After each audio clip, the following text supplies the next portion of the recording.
మామా ఏమైందిరా? చూడు మామా, పద్దనింటి ఏ పని చేయట్లేదు. అన్ని పనులు నేను ఒక్కదాన్నే చేయలేకపోతున్నా బాబాయ్. మా ఎత్తుంది ఇంట్లో అన్ని పనులు చేయడం లేదా?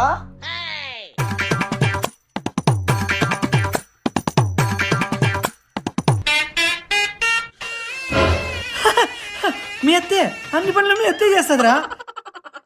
అవన్నీ నాకు తెలియదు బాబాయ్. నాకు వాషింగ్ మిషన్ డిష్ వాషర్ కావాల్సిందే. నా దగ్గర డబ్బులు లేవు. ఇట్లా గొడవ పడకండి రా, పనులు ఇద్దరు సగం సగం పంచుకోండి. అట్లా ఆఫీస్ పని ఇట్లా ఇంట్లో పని ఎట్లా మామా? సర్లేరా, అవేవో కొనిచ్చే. వద్దులే, అడ్జస్ట్ అవుతా.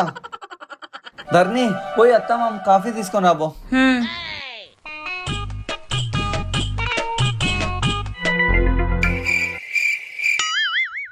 మామకు కూడా కాఫీ ఇవ్వు. ఇందాకే కదా ప్రశో బాబాయ్ అన్ని పనులు సగం సగం పంచుకోవాలన్నాడు. ఇంకో కాఫీ నువ్వు తాపో.